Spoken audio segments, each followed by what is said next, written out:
কিছু ইম্পর্টেন্ট দিক রয়েছে যেগুলো ফলো করে এইরকম একটা স্যামসাং এর ফ্ল্যাগশিপ ফোন কিনতে হবে। এর মধ্যে নাম্বার 1 হচ্ছে ফোনটার ক্যামেরার এই দিকে ভালো করে আপনাদের দেখতে হবে যে ক্যামেরার ভেতরে কোনো স্ক্র্যাচ বা কোনো ময়লা আছে কিনা, কারণ এই ক্যামেরার মধ্যে যদি আপনার কোনো ময়লা বা কোনো স্ক্র্যাচ থাকে তাহলে এই ফোনটা কিনে আপনার কোনো লাভ নাই। নাম্বার 2, আপনি যদি স্যামসাং এর কোনো ফ্ল্যাগশিপ ফোন কিনতে যান অথবা এই ফোনটা যদি কিনতে যান তাহলে আপনার প্রথমত দেখতে হবে ফোনটা ভালোভাবে আপনার 10 থেকে 15 মিনিট ক্যামেরা অন করে রাখতে হবে অথবা ফোনটা রান করে রাখতে হবে। চাইলে ফোনটা দিয়ে আপনারা ভিডিও প্লে করে রাখতে পারেন।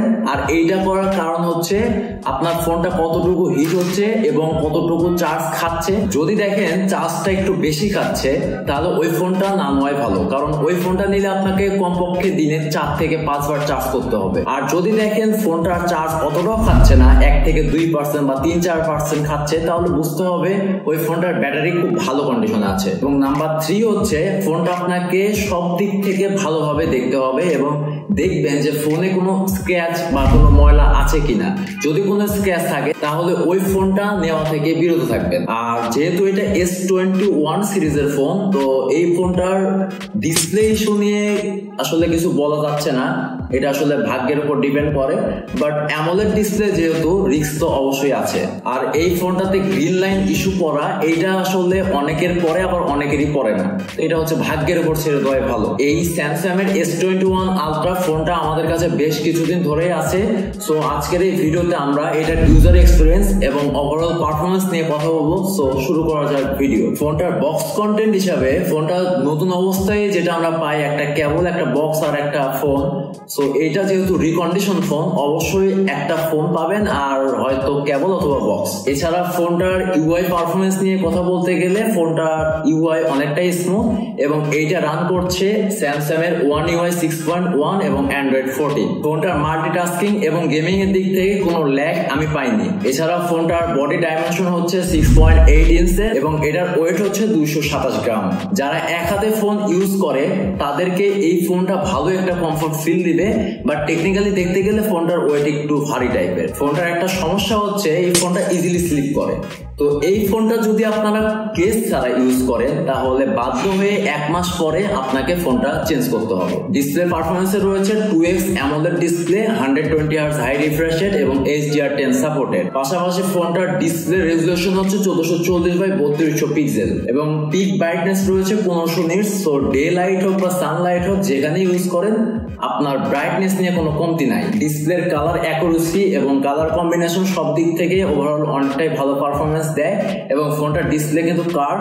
সো গেমিং আর মাল্টিটাস্কিংয়ের দিক থেকে আলট্রা স্মুথ পারফর্ম করে। ফোনটার নেটওয়ার্ক পারফরমেন্সের দিক থেকে অ্যাজ এ ইউজার এক্সপিরিয়েন্স হিসাবে কোনো সমস্যা নাই নেটওয়ার্কের।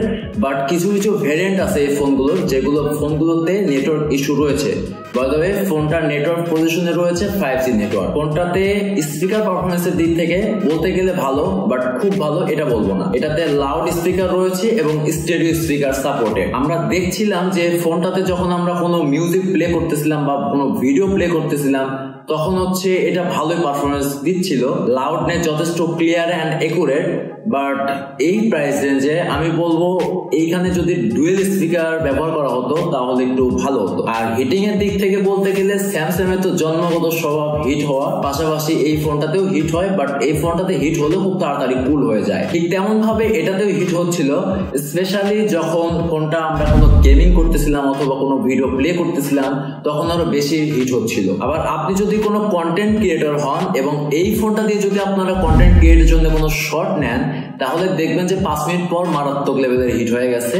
যদিও কুল তাড়াতাড়ি হয়ে যায়, বাট এটা একটা বিরক্তিকর ব্যাপার। বাট এটার একটা প্লাস পয়েন্ট হচ্ছে ফোনটার হিট হয়ে গেলেও ফোনটা পারফরমেন্স ড্রপ করে না। নর্মালি কিছু কিছু ফোন আছে যে ফোনগুলো হিট হয়ে গেলে পারফরমেন্স ড্রপ করে, বাট এটা সেরকম না। ফোনটার রেয়ার প্যানেলে রয়েছে কোয়াড ক্যামেরা সেটআপ, যার মেইন ক্যামেরা হচ্ছে 1.8 অ্যাপাচারে 108 মেগাপিক্সেলের ক্যামেরা এবং আরেকটা হচ্ছে 10 মেগাপিক্সেলের 4.9 অ্যাপাচারে পেরিস্কোপ ক্যামেরা এবং আরেকটা হচ্ছে 10 মেগাপিক্সেলের 2.4 অ্যাপাচারে মেগাপিক্সেলের টেলিফোটো লেন্স এবং আরেকটা হচ্ছে 12 মেগাপিক্সেলের 2.2 অ্যাপারচারের আলট্রা ওয়াইড লেন্স। আমরা ছবি তুলে দেখছিলাম এবং নতুন ফোনের যে পারফরমেন্স বা নতুন ফোনের যে ছবির আউটপুট ইউজ ফোনের যে আউটপুট প্রায় সিমিলার, একটাও ডিফারেন্স নেই বললেই চলে। Detail, sharpness, contrast, brightness, EDC সবকিছু খুব ভালোভাবে এটা কভার করতে পারছিল এবং ফোকাসটা যেহেতু অটো, সো আমাদের পোর্ট্রেটে কোনো ছবি তোলা বা রিয়েলি যে ফটোতে ছবি তোলা এখানে কোনো প্রবলেম হয় নাই এবং কালার টোনটা খুব ভালো প্রোভাইড করতে পারছিল। এবং স্যামসাং এর এই ফোনটাতে আমি দেখলাম যে কালারটা বুস্ট করতেছে, বাট কালার বুস্ট করলেও সেটা ন্যাচারাল। আসলে ইউজ ফোন হিসাবে ফোনটা ভালোই। এটা মূলত হচ্ছে আপনার ভ্যারিয়েন্টের উপর ডিপেন্ড করে। হয়তো আমার কাছে যে ভ্যারিয়েন্টটা আছে এইটা হয়তো ভালো হতে পারে। এই ফোনটা দিয়ে আমরা ভিডিও শুটও করেছি, ভিডিও শুটের ক্ষেত্রে আমাদের কোনো প্যারা দেয়নি। এইখানে আপ টু 8K 30 FPS পর্যন্ত ভিডিও রেকর্ড করা যায়, এছাড়াও 4K 60 FPS তো রয়েছেই। ওভারঅল ভিডিও কোয়ালিটির দিক থেকে সো গুড।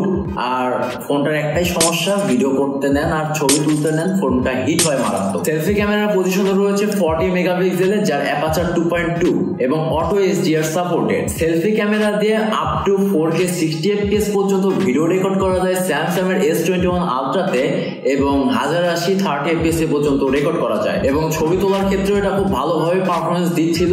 ওভারঅল ডাইনামিক রেঞ্জটাও ভালোভাবে কভার করতে পারছিল।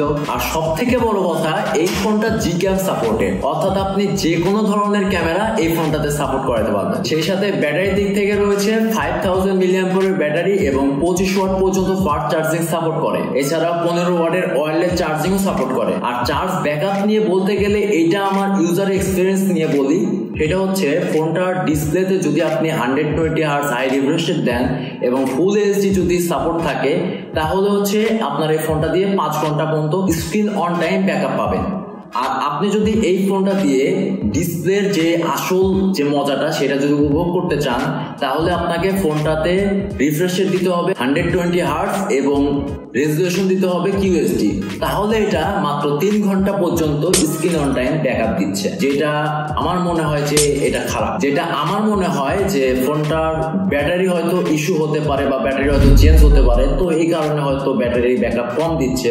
বাট যাদের কন্ডিশন ভালো তাদের অবশ্যই ব্যাকআপ ভালো দিবে। আবার এই ফোনটার ব্যাটারি নিয়ে আরেকটা সমস্যা আছে, সেটা হচ্ছে ফোনটা যদি আপনি 100% চার্জ করে রাতে জাস্ট বন্ধ করে ছুঁয়ে দিলেন, সকালে উঠে দেখবেন যে 90% হয়ে গেছে।